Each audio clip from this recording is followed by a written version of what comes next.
Back on. We are back. Back we are. A little bit of I am that.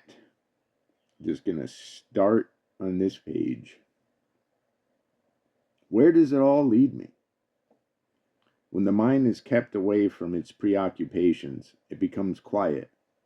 If you do not disturb this quiet and stay in it, you find that it is permeated with a light and a love you have never known. And yet you recognize it at once as your own nature. Once you have passed through this experience, you will never be the same man again. The unruly mind may break its peace and obliterate its vision, but it is bound to return, provided the effort is sustained, until the day when all bonds are broken, delusions and attachments end, and life becomes supremely concentrated in the present. What difference does it make? The mind is no more. There is only love in action. How should I recognize this state when I reach it? There will be no fear.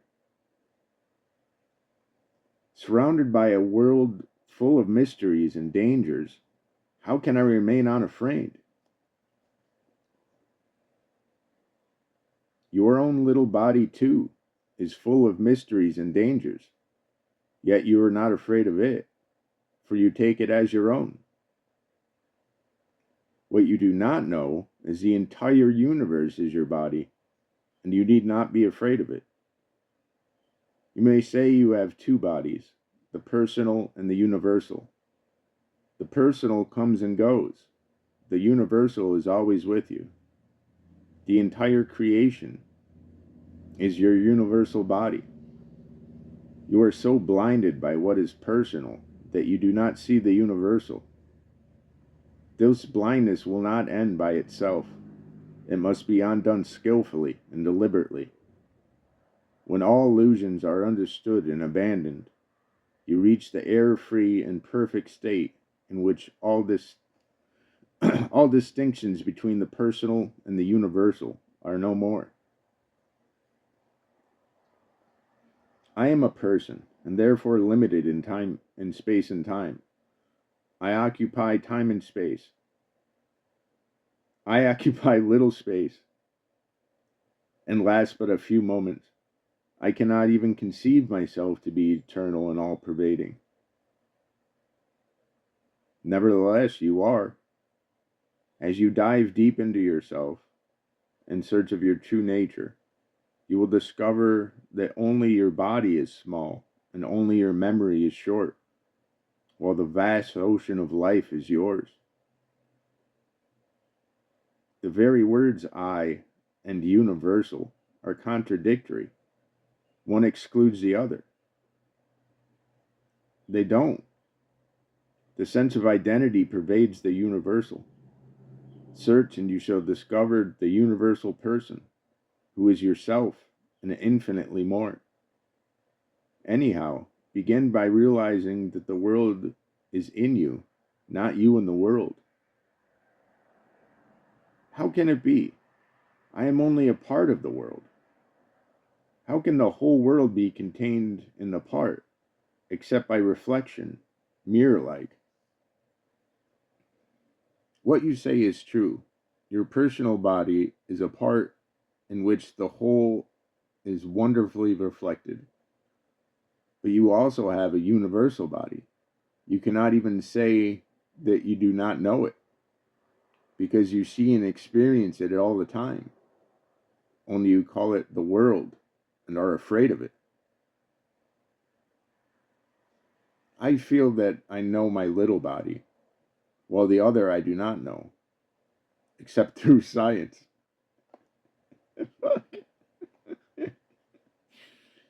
Your little body is full of mysteries and wonders which you do not know. There also, science is your only guide. Both anatomy and astronomy describe you. Even if I accept your doctrine of the universal body as a working theory, in what way can I test it? And what use is it to me? Knowing yourself as the dweller in both of the bodies, you will disown nothing. All the universe will be your concern. Every little living thing you will love and help most tenderly and wisely. There will be no clash of interests between you and others. All exploitation will cease absolutely. Your every action will be beneficial. Every movement will be a blessing. It is all very tempting, but how am I to proceed to realize my universal being? You have two ways. You can give your heart and mind to self-discovery, or you can accept my words on trust and act accordingly. In other words, either you become totally self-concerned or totally unself-concerned. It is the word totally that is important. You must be extreme to reach the supreme. How can I aspire to such heights, small and limited as I am? Realize yourself as the ocean of consciousness in which all happens. This is not difficult. A little attentiveness, close observation of oneself, and you will see that no event is outside of your consciousness. The world is full of events which do not appear in my consciousness. Even your body is full of events which do not appear in your consciousness. This does not prevent you from claiming your body to be your own. You know the world exactly as you know your body, through the senses. It is your mind that has separated the world outside your skin from the world inside and put them in opposition. This has created fear and hatred and all the miseries of living. What I do not follow is what you say about going beyond consciousness. I understand the words, but I cannot visualize the experience. After all, you yourself had said that all experience is in consciousness. You're right. There can be no experience beyond consciousness. Yet there is the experience of just being. There is a state beyond consciousness which is not unconscious. Some call it superconscious, or pure consciousness, or supreme consciousness.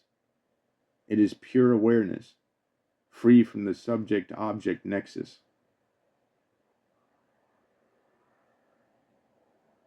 I have studied theosophy, and I find nothing familiar in what you say. I admit that theosophy deals with manifestation only. It describes the universe and its inhabitants in great detail. It admits many levels of matter and corresponding levels of experience, but it does not seem to go beyond. What you say goes beyond all experience. If it is not experienceable, why talk about it at all? Consciousness is intermittent, full of gaps, yet there is continuity of identity. What does this sense of identity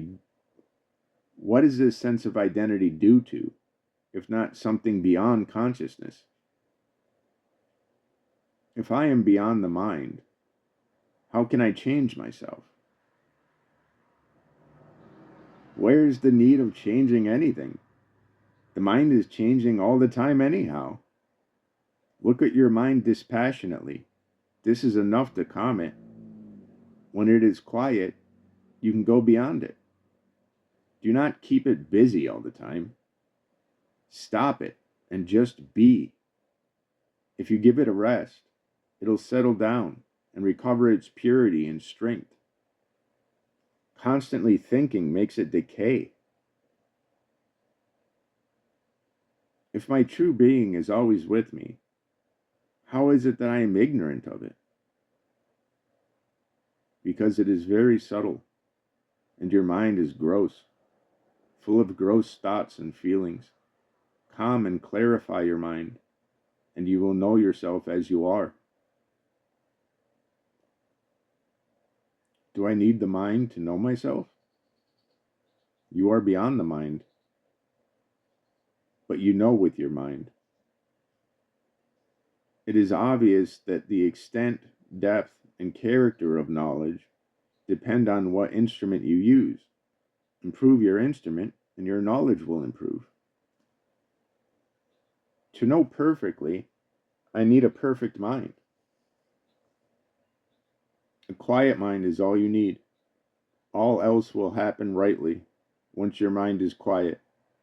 As the sun on rising makes the world active, so does self-awareness affect changes in the mind.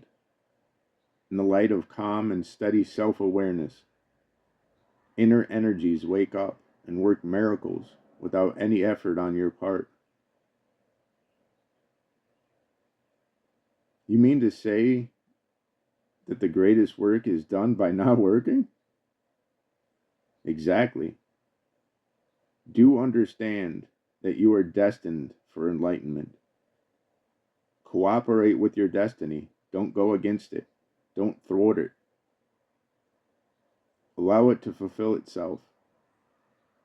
All you have to do is to give attention to the obstacles created by the foolish mind. That's all you gotta do.